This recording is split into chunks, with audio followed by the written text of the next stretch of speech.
The Franco-American Alliance refers to the 1778 alliance between the Kingdom of France and the United States during the American Revolutionary War. Formalized in the 1778 Treaty of Alliance, it was a military pact in which the French provided many supplies for the Americans. The Netherlands and Spain later joined as allies of France. Britain had no allies. The French alliance was possible until the Americans captured a British invasion army at Saratoga in October 1777, demonstrating the viability of the American cause. The alliance became controversial after 1793 when Britain and revolutionary France again went to war and the U.S. declared itself neutral. Relations between France and the United States worsened as the latter became closer to Britain in the Treaty of 1795, leading to an undeclared quasi-war. The alliance was defunct by 1794 and formally ended in 1800.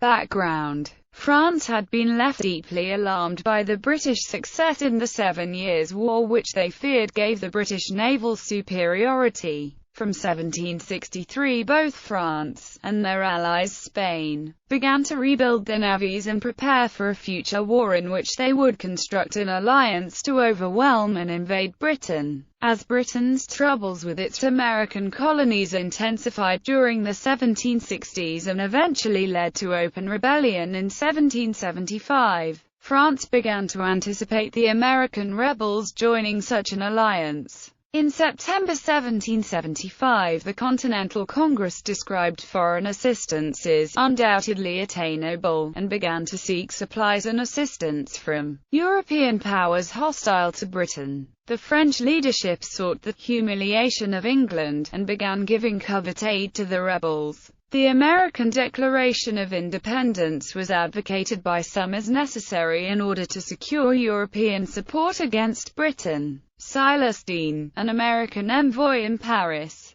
proposed a major anti-British alliance and French invasions of Hanover and Portugal, which were both British allies. The alliance was promoted in the United States by Thomas Jefferson, a Francophile. Based on the Model Treaty of 1776, Jefferson encouraged the role of France as an economic and military partner to the United States, in order to weaken British influence. In 1776, La Touche-Treville transferred ammunition from France to the United States of America. Numerous French supplies as well as guns of the de Valliere type were used in the American War of Independence, especially the smaller 4-pounder field guns. The guns were shipped from France, and the field carriages provided for in the U.S. These guns played an important role in such battles as the Battle of Saratoga, and the Siege of Yorktown. George Washington wrote about the supplies and guns in a letter to General Heath on the 2nd of May 1777. I was this morning favoured with yours containing the pleasing accounts of the late arrivals at Portsmouth and Boston. That of the French ships of war, with artillery and other military stores, is most valuable. It is my intent to have all the arms that were not immediately wanted by the Eastern States, to be removed to Springfield, as a much safer place than Portsmouth. I shall also write Congress and press the immediate removal of the artillery, and other military stores from Portsmouth. I would also have you forward the 25 chests of arms lately arrived from Martinique to Springfield. George Washington letter to General Heath, the 2nd of May 1777. On the 13th of June 1777, the Marquis de Lafayette reached America and joined George Washington in the Continental Army as Major General. He participated to the Battle of Brandywine where he was wounded, and later served at the Battle of Rhode Island. Lafayette would later return to France during the war in order to advocate more support for the American cause. Treaty of Alliance. The alliance was formally negotiated by Benjamin Franklin, and the 1778 Treaty of Alliance was signed on February 6, 1778 after the American victory at the Battle of Saratoga, under the designation of Franco-American Treaty of Amity and Commerce.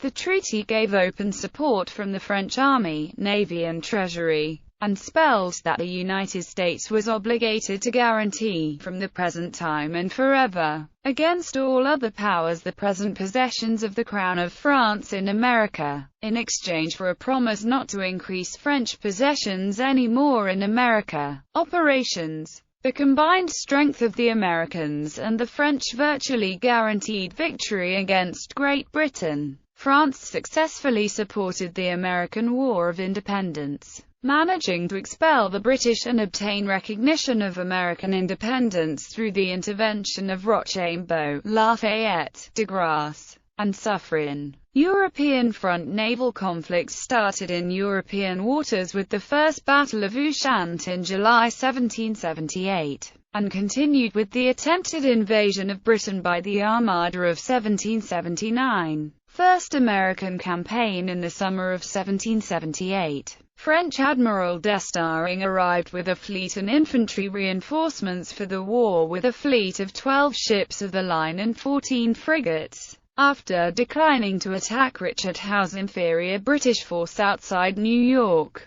the French fleet sailed to Rhode Island, where they were to take part in an attack on Newport. On 6 July 1779, he successfully fought the Battle of Grenada against Admiral Byron, but failed at the September 1779 siege of Savannah before returning to France. Actions continued in April 1780 with Guichen against Admiral Rodney in the Battle of Martinique. Second American campaign in 1780, Rochambeau arrived with a fleet and 6,000 French troops to join the Continental Army, under George Washington, in the Expedition Particuliere, landing in Newport, Rhode Island, on 10 July. In the Ohio Valley, French-Americans would also combine with Indian troops, as in the Battle of Kekioma in 1780 under Augustin de la Barme. The French Navy played a decisive role in supporting the American side, as American forces could hardly resist the powerful British Navy. The French under de Grasse defeated a British fleet at the Battle of the Chesapeake in 1781, thus ensuring that the Franco-American ground forces would win the ongoing siege of Yorktown, the last major land battle of the Revolutionary War. The British surrendered to American and French forces at Yorktown in 1781. France continued to fight against the British in the 1782 Antilles War campaign in India. France further supported the war effort against Great Britain by attacking British possessions in India. In 1782, Louis XVI sealed an alliance with the Peshwa Madhu Rao Narayan. Suffren became the ally of Hyder Ali in the Second Anglo-Mysore War against British rule in India in 1782 to 1783. Fighting the British fleet on the coasts of India and Ceylon. Between February 1782 until June 1783, Suffren fought the English Admiral Sir Edward Hughes, and collaborated with the rulers of Mysore. Suffren fought in the Battle of Cedras on February 17, 1782, the Battle of Providene on April 12 near Trincomalee, the Battle of Negapatam on July 6 off Cuddalore, after which Suffren seized upon the anchorage of Trincomalee, compelling the small British garrison to surrender. An army of 3,000 French soldiers collaborated with Hyder Ali to capture Cuddalore. Finally, the Battle of Trincomalee took place near that port on September 3.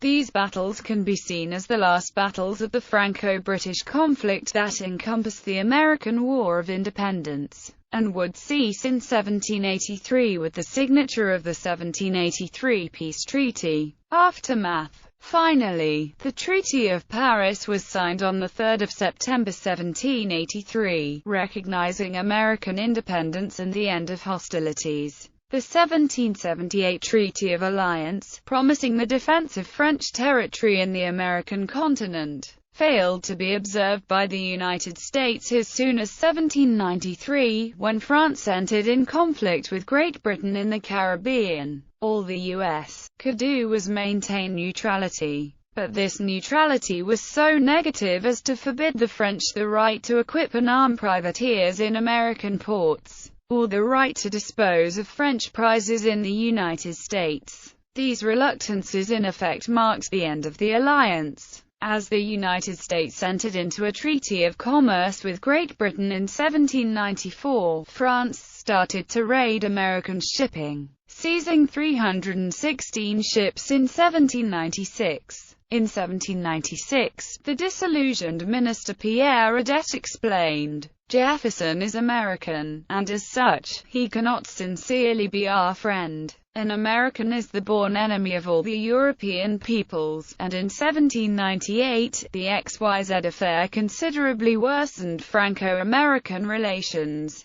The events led to the quasi-war between France and the United States, with actual naval encounters taking place between the two powers, with the encounter between US Constellation and French ship L'Insurgente on 9 February 1799 off Nevis Island, and US Constellation and La Vengeance in February 1800 off Guadeloupe. An agreement followed, in which the United States agreed to pay $20 million in compensation, and France agreed to give up its claims to the 1778 treaty. Britain would also attempt to interfere with American trade and shipping, starting with the Orders in Council in 1807, which forbade trade with France by Britain, her allies, and any neutral nation, which meant the United States. The U.S. protested that this act was illegal under international law, and this act was a contributory factor to the enmity between the U.S. and Britain which caused the War of 1812. Historical perspectives. Many historians originally agreed that the American victory over the British at Saratoga, New York was the deciding factor in the formation of the alliance.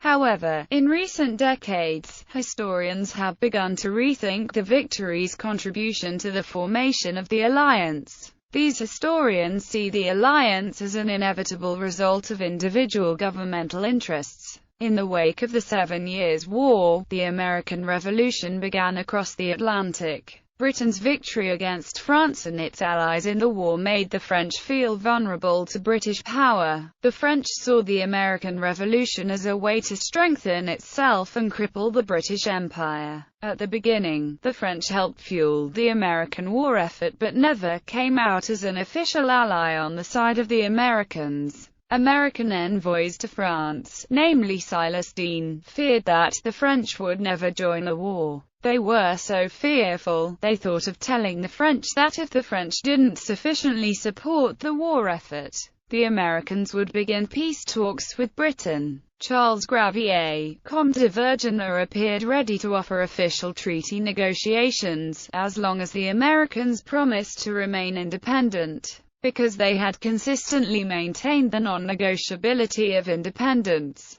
Vergennes' demand proved that their strategy to threaten reunion with Britain influenced France's thinking. It also demonstrates that the victory at Saratoga played little role in the calculations of American, French, and British diplomats. Indeed, 2 more months of diplomacy would pass before the signing of the Franco-American Treaty. Bibliography. Bemis, Samuel Flagg. The Diplomacy of the American Revolution Online Edition. Brands. W. The First American. The Life and Times of Benjamin Franklin. Excerpt and text search. Brecker, Frank W. Securing American Independence. John Jay and the French Alliance. Prager Publishers, 2003. pp. XIV 327 online. Chartrand, René, and Back Francis. The French Army in the American War of Independence. Osprey, 1991. Corwin, Edward S. French Policy and the American Alliance of 1778. Archon Books, 1962.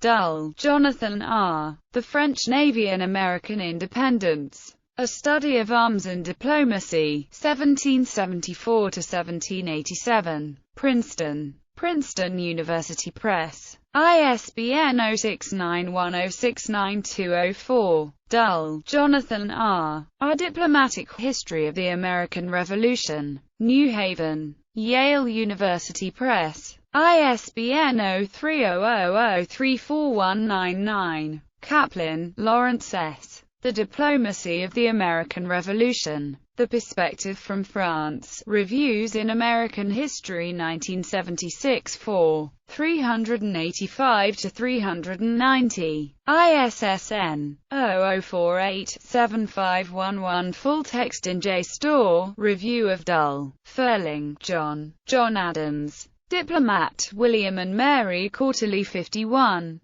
227-52. Hudson, James H. John Adams and the Diplomacy of the American Revolution. Hoffman, Ronald, and Peter J. Albert, eds. Diplomacy and Revolution. The Franco-American Alliance of 1778. Hoffman, Ronald, and Peter J. Albert, eds. Peace and the Peacemakers. The Treaty of Paris of 1783. Hudson, Ruth Strong. The Minister from France. Conrad Alexandre Gerard, 1729-1790. Lutz, 1994. 279 pp. Kaplan, Lawrence S., ed. The American Revolution and A Candid World. Ketchum, Richard M. Saratoga. Turning Point of America's Revolutionary War. New York. Holt Paperbacks, 1999. Kennett, Lee. The French Forces in America, 1780-1783.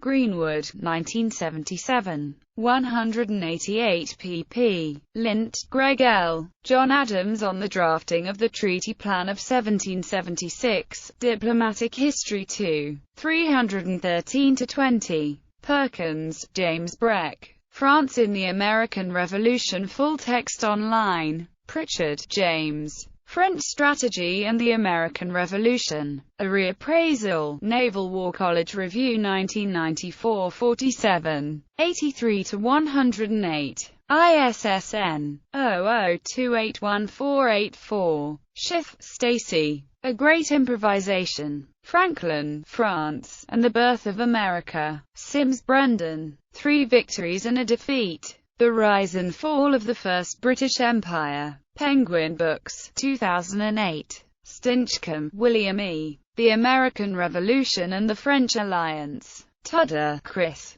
A Messiah That Will Never Come. Diplomatic History, Issue 5, p. 779-810. Unger, Harlow Giles. Lafayette Online. French Commanders in the Alliance. Lafayette. Orvilliers. La Touche-Treville. La Pérouse. Piquet de la Motte. Gwich'en. Estaing. Suffren. Grass. Rochambeau.